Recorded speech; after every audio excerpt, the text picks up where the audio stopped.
네, 기술적 분석입니다. 자, 오늘은 일반 조금 투자에 익숙하시지 않은 분들을 상대로 간단한 투자 팁 말씀드리는 영상 준비해 보도록 하겠습니다. 자, 일단 이번 만약에 나스닥 상승장이 어떤 장인지부터 조금 말씀을 드려볼게요.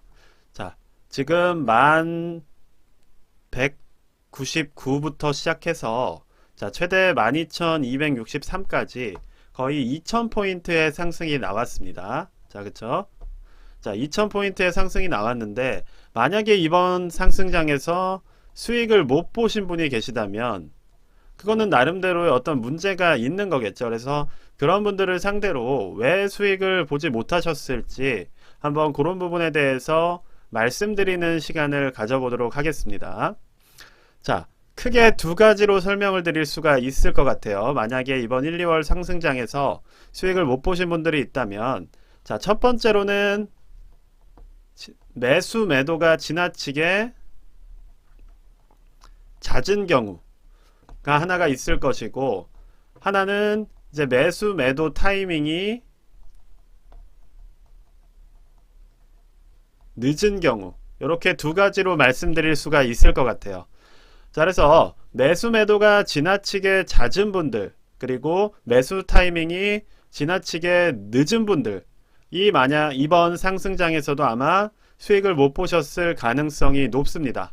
자, 이 두 가지 모두 사실 하락장을 겪으면서 지나치게 조심스러운 분들을 대상으로 생겨나는 현상일 것 같아요. 자, 지나치게 조심스럽기 때문에 수익 실현을 빠르게 하려고 하고, 자, 지나치게 조심스럽기 때문에 진입 타이밍이 늦는 경우가 많기 때문에 수익을 보지 못했을 확률이 높을 것 같습니다. 자, 그렇다면 이 부분에 대해서 뭐 대단한 것들을 알려드리기보다는 간단한 심리적인 팁이나 어떤 매수 기술적으로 지켜보는 그러한 타이밍 같은 것들을 알아채는 법에 대해서 조금 말씀을 드려보도록 하겠습니다. 자, 일단 매수 매도 타이밍이 지나치게 잦은 분들은 내가 어떤 부분에 대해서 원칙이 없기 때문에 그렇게 될 확률이 높아요. 즉, 내가 언제 사고 언제 팔아야 될지에 대해서 기본적인 원칙이 없기 때문에 잦은 매수 매도로 이어질 수밖에 없는 겁니다. 자, 그래서 이런 분들을 대상으로 조금 추천을 드리고 싶은 것은 보조지표를 활용하는 거예요. 자, 어떤 보조지표를 활용할지는 말씀드리지 않을 겁니다. 자, 뭐 여기 지금 제가 띄워놓은 것은 뭐 슬로우 스토캐스틱 같은 건데, 자, 슬로우 스토캐스틱 같은 경우에 저는 물론 참고만 하지만 처음 보시는 분들 입장에서는 또 이렇게 난해할 수가 있어요. 자, 그렇다면 뭐 간단히 우리가 할 수 있는 게 뭐 RSI나 CCI 같은 거를 활용할 수가 있을 것 같아요. 자, 처음에 이제 투자를 하시는 분들께서는 뭐 예를 들어서 우리가 최소한 이제 2번과 연계해서 같이 봐주시면 좋을 것 같습니다. 뭐 RSI 강도가 30 이하일 때 매수를 한다는 원칙을 세우셨으면 내가 60이 넘어가면 최소한 매도를 한다. 이러한 원칙을 지키는 게 필요하다는 겁니다. 그래야 어떻게 보면 어느 정도 강세장이 와서 수익을 어느 정도 진행이 됐을 때 실현을 할 수가 있는 것인데, 보통은 이러한 원칙들이 없기 때문에 지나치게 잦은 매수 매도, 즉 RS 30 이하에서 샀는데 35되니까 파는 거예요. 자, 35가 됐다는 얘기는 이제 매수세가 붙기 시작한다는 뜻인데, 이거를 60까지 기다리지 못하고 그냥 이런 데서 팔아버리기 때문에 지나치게 잦은 매수 매도가 이어지게 되는 겁니다. 그럼 이게 어떻게 되겠어요? RSI가 35부터 예를 들어서 70까지 간다고 친다면 이게 진행되면 진행될수록 상승세는 더 강해집니다.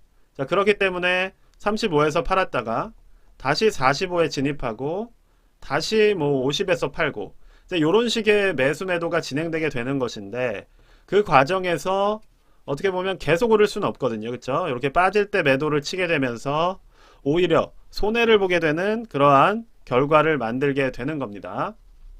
자, 그래서 매수 매도가 지나치게 잦은 분들께서는 이러한 어떤 특정 보조지표, 뭐 RSI든 CCI든 이러한 기본적인 보조지표를 하나 정도 확인을 하셔서 어느 정도 내가 스스로만의 원칙을 만드시는 게 투자에 도움이 되실 수가 있을 것 같아요.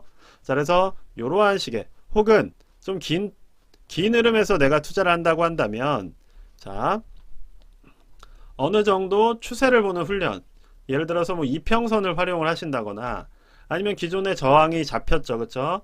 이 지지 라인과 저항 라인을 활용해서 내가 최소한 이 지지 라인 인근에서 매수를 했다면 다음 매도는 이 저항 라인 근처에서 매도를 하겠다. 요런 식의 어떤 스스로만의 원칙을 지키셔야지, 그게 없으시다면 1, 2월 상승장, 즉 2000포인트가 올라오는 와중에서도 이득을 못 보셨을 그럴 가능성이 높을 것 같아요. 자, 그리고 두 번째로 이제 매수 매도 타이밍이 늦은 분들에 대해서 한번 말씀을 드려볼게요. 자, 매수나 매도 타이밍이 지나치게 늦다는 얘기는 겁이 많으시고 포모에 대한 두려움이 크다는 거예요.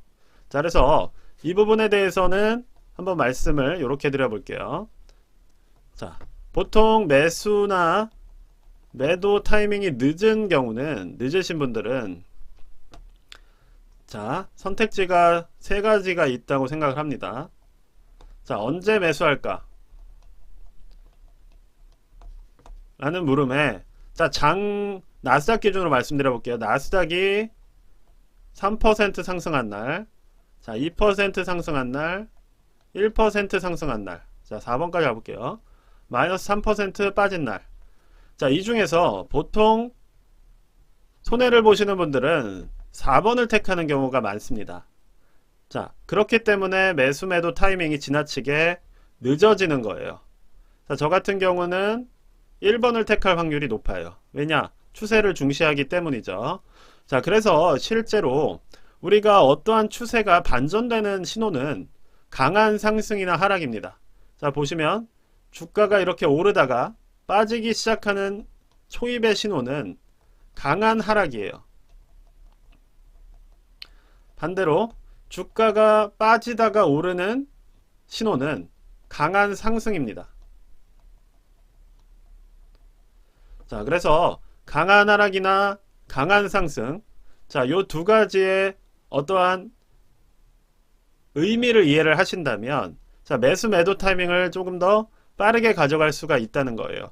보통은 3%가 오르면 매수를 못 하시는 분들은 3% 오른 걸 못 먹었네, 못 먹었다 라는 생각 때문에 매수를 하는 걸 억울해 하세요. 그리고 30%를 못 드시는 경향이 있습니다. 자, 3%가 억울해서 30%를 못 먹는 거죠. 자, 반대로 이제 매도를 조금 더 늦게 하시는 분들은 자, 마이너스 3%가 뜨면 매수를 하고 남들보다 3% 싸게 샀다고 생각하는 경향이 있다는 거예요. 그러면서 자, 30% 더 싼 가격에 이제 손해를 누적시키는 이런 일들이 반복이 되기 때문에 이제 매수 매도 타이밍이 늦으신 분들은 한번 마지막으로 정리를 해드리자면 조금 더 반대로 생각하실 필요가 있다는 거예요. 자, 실제 시장으로 본다면 자, 어떻게 됐어요? 나스닥 기준으로 상승 추세로 바뀌는 초입에서는 자, 이런 식의 강한 상승, 장대 양봉이 나왔었고, 그쵸? 반대로 잘 오르던 주식이 빠지기 시작할 때는 자, 이런 식으로 강한 하락들이 나왔다는 거예요. 그쵸? 자, 이런 거 다 개파락이죠.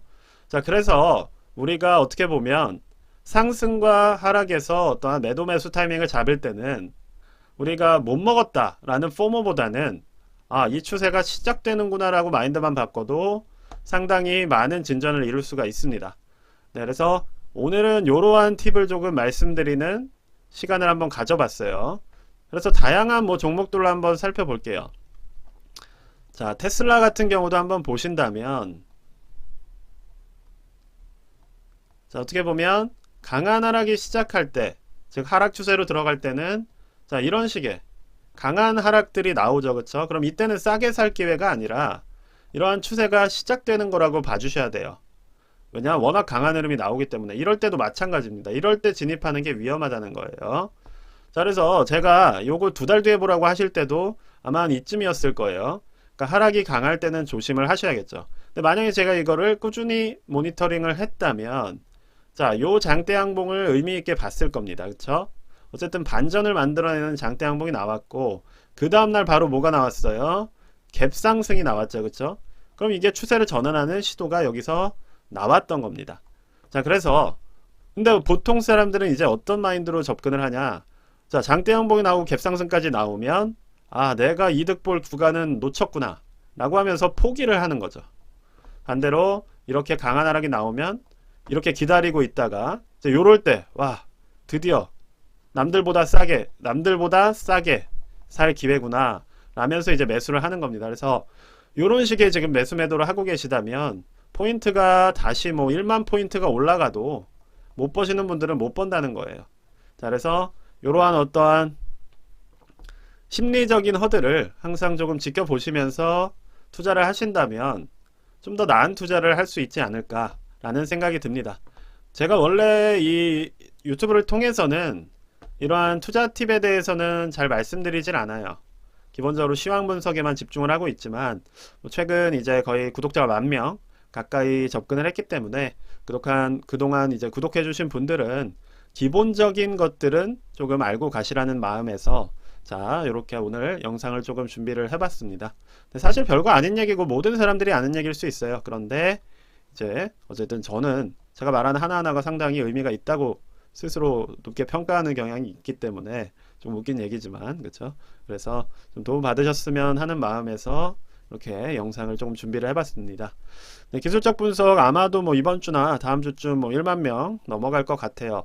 그동안 이렇게 많이 응원해 주셔서 너무 감사하고 뭐 그것과 관련해서 별도로 뭘 하지는 않을 생각입니다. 뭐 저 같은 경우는 구독자가 이렇게 많이 늘어나는 것에 집착하고 있지는 않아요. 왜냐면 투자는 결국 본인 스스로가 하는 것이고 제 유튜브를 활용해서 자기 것으로 혹은 투자에 도움을 받는 분들이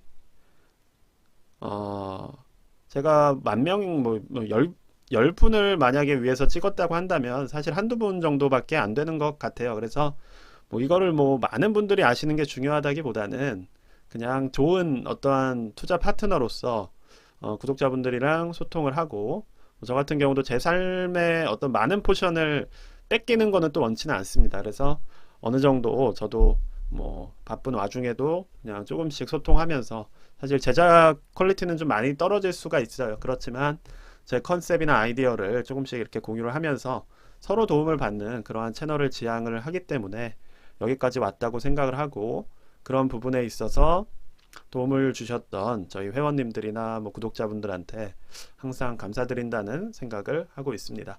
네.